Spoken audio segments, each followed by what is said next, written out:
ஆட்சி அதிகாரத்தை கையில் வைத்துள்ள திமுக தனது கூட்டணியையும் கட்டுக்கோப்பாக வைத்து 2026 தேர்தலை எதிர்நோக்கியுள்ளது.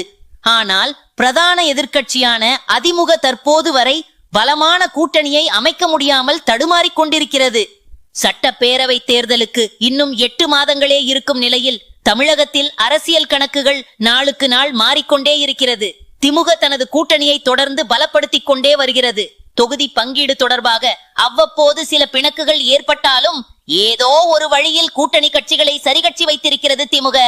அது மட்டுமின்றி பாட்டாளி மக்கள் கட்சி, தேமுதிக, ஓ பன்னீர்செல்வம் என புதியவர்களை கூட்டணிக்குள் கொண்டு வரவும் காய் நகர்த்தல்களில் ஈடுபட்டுள்ளது. ஆனால் திமுகவை ஆட்சியை விட்டு அகற்ற வேண்டும் என்ற இலக்கோடு களமிறங்கி இருக்கும் அதிமுகவால் இப்போது வரை பலமான கூட்டணியை உருவாக்க முடியவில்லை. இது குறித்து பதில் சொன்ன எடப்பாடி பழனிசாமி, எங்கள் கூட்டணியில் பாரதிய ஜனதா கட்சி இருக்கிறது, பாரதிய ஜனதாவோடு பல கட்சிகள் கூட்டணியில் இருக்கிறது என்று அசரடித்தார். அவர் சொன்னது உண்மைதான். அதிமுக கூட்டணியில் இப்போது பாரதிய ஜனதா தவிர யாரும் இல்லை. பாஜக கூட்டணியில் தான் தமிழ் மொழியில காங்கிரஸ், அமமுக, ஐஜேகே, ஏசி சண்முகம் கட்சி போன்றவை உள்ளன. அவற்றில் அமமுக போன்ற சில கட்சிகள் அதிமுக பாரதிய ஜனதா அணியில் தொடர்வதில் ஊசலாட்டத்தில் உள்ளன என்பது